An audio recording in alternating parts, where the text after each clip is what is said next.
Hey, what's going on YouTube? Hope you're all having a fantastic weekend. Today, we are going to cover Gangplank, the Saltwater Scourge. They can pay in gold or blood. Top lane Gangplank is by far one of my favorite champions to play, and I can't believe I don't even have a guide for it yet. It's about time I do so let's hop right into her. There's a reason Gangplank is often referred to as the greedy pirate, and it's because you're pretty much always going to top the gold chart. You get bonus gold when you last hit minions with your parlay, and you even get that bonus gold when you harass enemy champions with the parlay as well. When you combine both of these, Gangplank is often able to hit his item spikes before other champions, meaning you generally have a pretty good lane phase. You have a great way to remove debuffs and CC with your W, and you have great wave clear with your E. You can then use that E or your global ultimate to slow people, which is a really nice thing to have on a champion as well. He's one of the best split pushers out there because he's generally pretty strong at dueling people, but he has a global ultimate which can add a ton in team fights when he's not even there. All in all, a pretty solid champion, which is why a lot of the websites out there consider him a god or tier 1 champion. Now he's still got a bunch of cons, the first one being he's generally pretty damn squishy, especially for a top laner. We get a lot of damage items with a lot of crit on top of it to make our parlay do a massive chunks of damage. This means if people get on top of us, we're going to die insanely quickly, but at least we are able to remove debuffs and CCs, making us a little bit stronger. Another downside, well, we don't really have an actual escape. Sure, we can remove debuffs and CCs, but we don't have a gap creator like, say, an Ezreal Arcane Shift. This means if we do get caught out, even if we can remove 1 CC, we'll often die pretty damn fast. For our Masteries, we go 12 Ferocity and 18 Cunning, and the 3 things worth noting are the bottom 3 things in Cunning. So first would be Bandit, and you would kind of think, why the hell do you take Bandit on a top laner? You're not a support champion. Well, it's because of parlay. You are considered a melee champion, and when you parlay a target, you will get that 10 gold for hitting that enemy champion. Now you should be focusing on last hitting with your parlay since you do get the Silver Serpents and the extra gold, but any opportunities you have to hit the enemy champion with your parlay, take it because it's a free 10 gold. We then get the cooldown reduction talent instead of the armor penetration because we want to parlay as much as we can. Gangplank is all about farming as much gold as fast as you can, and more parlays will help you accomplish this goal. This of course leaves our last one, our keystone, Thunderlord's Decree. Gangplank attacks really fast, and he's kind of reliant on deleting targets really fast, so Thunderlord's Decree is just the best choice in this tree, so that's why we grab it. For our runes, it's all about attack damage and tankiness. We take the attack damage reds and quints, armor yellows, and magic resist blues. This allows us to get a little bit tanky in the top lane and do as much damage as possible with our parlay, so harassing and last hitting is much more effective. Other than that, no real alternatives at all. We do get 45% CDR in our item build very easily actually, so we don't need those as our blues. These are the best choices for your runes. For our summoners, we always take Flash, and then we pick either Teleport or Exhaust. Now Flash is basically just overpowered, and you take it on every single champion except for those ones that are very mobile, and you want to take the movement speed from Ghost instead. It's great for escaping, yada yada yada, it's great for offensive uses, for flashing forward, yada yada yada, it is a great summoner. Teleport is then a great option as well because it allows you to make it to team fights when you're split pushing. Just a very generic thing top laners do, but Gangplank does have his very strong global ultimate, so it's not really that necessary. Exhaust is my personal favorite for a summoner spell. Here are my 4 most recent played Gangplank games. I always play a ton of the champion before I actually make a guide, just so I know exactly what I'm talking about. As you can see, I took Exhaust in every single game, and I had a relatively good score. I was against things like Jax one game, Irelia one game, Fiora one game, and I don't remember what the other one was, but either way, it was against those high damage champions, and Exhaust absolutely shut them down. Having the teleport disadvantage is honestly, like I was talking about, not really that big of an issue. If you can position your ultimate properly, you can do absolutely devastating damage to the enemy team and contribute a shitload without even being there. Exhaust will then allow you to dominate the top lane and pick up all that farm you need so you can scale like a goddamn monster. So let's quickly look at our abilities, starting with our passive, Trial by Fire. So every 15 seconds, which is a static cooldown, it does not go down with your CDR, your basic attack basically does more damage. It does bonus true damage over 2.5 seconds as well, which is great against those tanky targets, and Gangplank also gains 30% bonus movement speed for 2 seconds. Now Gangplank isn't the most mobile champion out there for sure, so 30% bonus movement speed from his passive is pretty friggin' nice. When you destroy a powder keg, you instantly ready Trial by Fire as well and grant its bonus movement speed, which is a great thing on the passive as well, since we can pretty much always destroy a keg. Next up is our Q, Parlay, and this is definitely our main ability, and we max it first. So simply, Gangplank shoots his pistol, doing physical damage and applying on-hit effects, and can critically strike.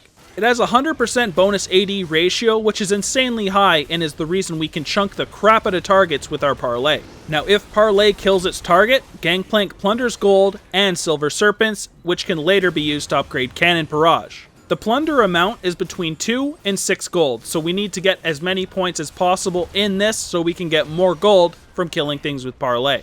Getting the silver serpents from those kills as well is insanely important because upgrading our cannon can make it do devastating damage. With this skill, you pretty much want to make sure you last hit as many minions as possible with it, and in between those, use this on an enemy champion to get that 10 bonus gold from Bandit. Now we'll talk about this a bit more on the E page, but you can use this to kill a barrel as well that you drop.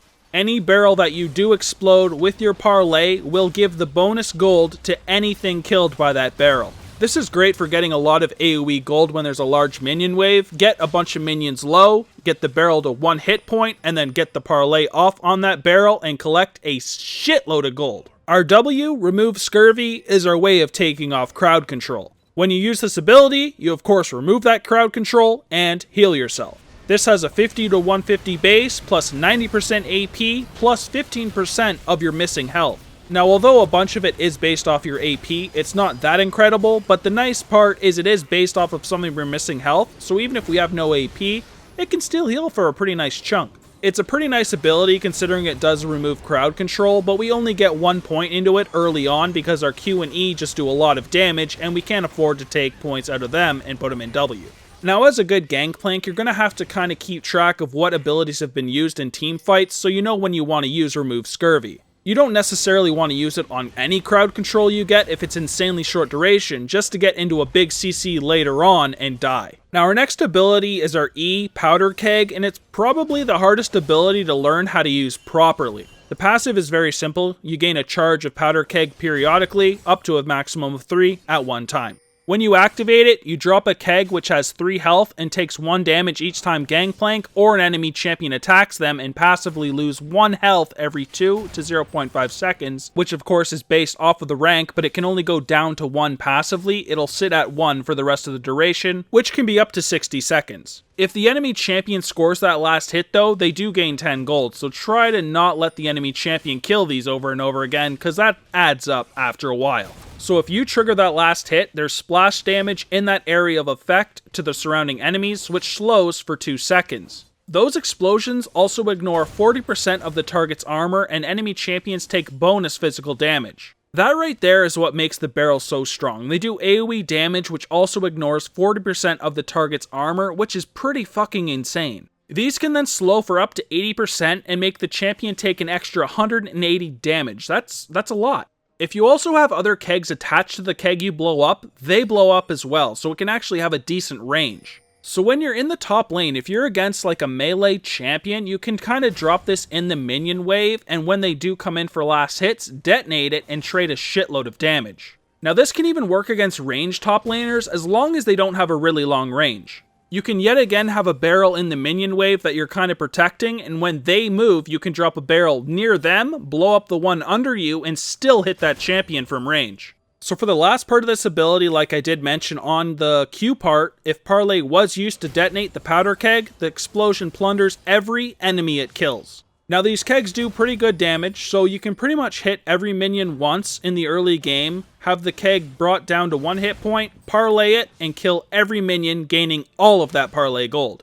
This is definitely the hardest part of Gangplank, and it will take some getting used to considering the health decays at different ranks of the ability, but when you get used to it, it's straight up just an incredible ability. Our last ability is of course our ultimate, Cannon Barrage. So you signal your ship to fire upon the target area for 8 seconds, calling down 12 waves of cannonballs in clusters of 3 every 2 seconds, and you reveal it for the duration. Any Rengars or Shakos or anything trying to pull some shit in that zone will get seen and will die. Each wave deals magic damage and slows by 30%, making it pretty damn good in team fights since people will be slowed that are in this ultimate.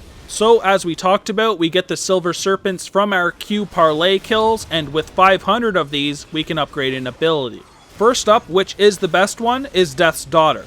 So an initial large cannonball lands in the center of the barrage, dealing a cluster's worth of true damage, fuck yeah, to all enemies it hits, and slowing by 60% for 1.5 seconds. Yet some more true damage and Gangplank's kit. With the true damage on this and his passive, and then when you combine his E, which does 40% ignore armor, he's really fucking good against tanks, guys. Next is Raise Morale, which is all about gaining 30% bonus movement speed for yourself and allies, which persists for 2 seconds after you leave the area. Then we have Fire at Will, which makes Cannon Barrage fire 6 additional waves over its duration, which is a really nice one, and we take it right after Death's Daughter. As we talked about, this is global. It's a great ultimate to use even when you're split pushing, so make sure you watch the damn map and you use it when there's team fights. Generally, you'll want to use it around their front line or around your AD carry if they are collapsing on them, so you provide a slow so hopefully they can kite a bit better. So even though we just talked about it, here quickly is our ultimate upgrades. First is Death's Daughter for that increased damage. We then take Fire at Will for more clusters, which could also equal more damage. Last but not least is Raise Morale. 30% movement speed is pretty decent, but not as good as all the damage we get from the other two, so that's why it's last. For our ability order, of course, coming in at number 1 is our ultimate, Cannon Barrage. For our first basic ability, we max our parlay for all the gold we can get from plundering targets and those nice Silver Serpents for upgrading our ultimate. We then move into our E, Powder Keg, for the great farming utility it is, and that high damage which ignores 40% of the target's armor. Last is Remove Scurvy. It's just a heal and a CC remover. We only need the one early point, so we can actually remove CC. Now here are some of the hardest matchups for top lane Gangplank. The very obvious first one is Pantheon, and it's because of his damn passive shield. He'll be able to hit minions a lot, so he'll be able to keep his shield up very often, and your parlays will always get blocked when you're trying to hit him through that shield. He will then be able to put out a lot more harass than you by throwing out his spears, and you're going to be kind of miserable. It's not the worst thing, however. You are able to get a lot of farm with your parlay. You kind of just have to farm as much as you can until the late game, and you are a beast. Next up is Wukong, and it's because of his damn QE combo. He'll be able to dish this out on you over and over again, and then just decoy away and wait for it to be off cooldown, and rinse and repeat. He's going to stay out of range as much as possible, so you can't actually parlay him, and when you parlay a minion, because you don't really have a choice, you have to, he's going to come in for a trade. Last but not least is those damn ranged champions who annoy the shit out of most melee top laners. This would be Kayle and Quinn. Kayle will just deal a lot more damage than you and can out-sustain you with her heal. This is a pretty lame matchup. I hate you, Kayle. Go to mid. Fuck off. Quinn, on the other hand, yet again can out-trade you with all that range, and you got the blinds to deal with. Also annoying. Stick to AD carry. Fuck off. You'll hopefully still be able to out-farm them with your parlay, so just wait for your item spikes and your Trinity Force and whatnot, and then go in for trades. Early game, it's pretty much just prioritizing your last hitting with your parlay, and hitting enemies when you can with your parlay as well, for some bonus gold from Bandit. Silver Serpents are also insanely important, as your first 2 upgrades on your ultimate are very strong, so you really have to make sure you're getting those parlay kills. Keep in mind that any barrel that is killed by a parlay will give that AoE bonus gold, so when you are seeing a very large minion wave, make sure you're doing this. You're pretty squishy, so you want to stay out of range as much as possible and just parlay from a distance. When you're level 6, make sure you're paying a lot of attention to the map and look for any engagements where you think you could land a kill with your ultimate. This can get even your own teammates snowballing, as it can help them land kills, and getting free assists is always a nice little bonus gold for yourself. In the mid game, you want to start trying to roam and help any lanes that are having trouble. Make sure you're participating in your team fights with at least your ultimate, but make them to them as well if possible. In those team fights, make sure you're trying to detonate some barrels to do all of that AoE damage, apply slows, and ignore a shitload of armor. Keep in mind that you're a great split pusher since you're a decent dueler and you have a ton of wave clear. You can push waves insanely fast. Try to roam around the map, putting out as much pressure as you can and make the enemy start roaming around for you to catch them out of position. If they end up over-rotating for you, this can give your team some free dragons or towers. You know what? Maybe even a baron. In late game, keep roaming around the map, putting out massive pressure, and in team fights, make sure you're trying to prioritize those squishy targets with your parlay. Yet again, try to explode barrels for massive AoE damage and some nice slows, which can make kiting for your AD carry a lot easier. Alright, we've made it to the last portion of the guide, the item build, and it starts with a Corrupting Potion and Warding Totem. For our core build is our Trinity Force, Ionian Boots, and Infinity Edge. Trinity Force is incredible on Gangplank since the sheen works so awesome with our parlay. With these 3 items here, we're already at 35% CDR with the, of course, 1 talent in the Cunning Tree, and then we get Infinity Edge for all of that extra crit damage. We itemize very well, and we have a great choice of offensive options, and I've put them in my personal favorite order. Youmuu's Ghostblade, right off the bat, great active, and hey, we're cooldown reduction capped already. Awesome. Phantom Dancer's great because it gives us movement speed, a lot of critical chance which makes our parlay crit more often and do large chunks of damage. LDR is of course great because armor penetration is great late game. We love killing tanks and this lets us do so. Mortal Reminder would then be a great alternative to this item if we needed the Grievous Wounds, and Static Shiv is also a good alternative over the Phantom Dancer, but I do prefer the Phantom Dancer. Then we've got Death's Dance, which is a nice way of gaining some lifesteal and could replace our Youmuu's Ghostblade since it also has 10% CDR, putting us at cap. As I said, we itemize pretty good, and there's also a lot of good defensive options. First up would be one of the 2 items that provide a shield, both the Maw and the Sterax Gauge. If we need a bunch of armor, we then of course also have the Dead Man's Plate, Randuin's, and a Guardian Angel if we want to come back to life. Spirit Visage is also a great choice if we do need some of that CDR, and it even gives us a little bit of extra healing on our W. For the example full build, however, it's generally best to build Gangplank for pure damage and just parlay the shit out of people. We do this by taking the Trinity Force, Ionian Boots, Infinity Edge, Youmuu's Ghostblade, Phantom Dancer, and LDR. We get a great activate on the Youmuu's for closing gaps, a lot of crit from both the Phantom Dancer and Infinity Edge, we get the sheen from the Trinity Force and some armor penetration from LDR, while staying cooldown reduction capped. So that's pretty much it, ladies and gentlemen. That is our Season 6 top lane Gangplank guide. For more guides, you can go to our website, www.egamingtv.com. We also do skin giveaways on our Twitter at egaming_TV, so if you're interested in winning free skins, make sure you head over to Twitter and give us a follow. Thank you guys so much for watching, and if you guys did enjoy the video, please make sure you like and subscribe, and I'll see you guys in the next one. Peace! I just wanna say one thing. Right now my hands and my soul have gotten filthy. And it's taking everything for me to come clean. Hey, yeah, woke up to the same old shit.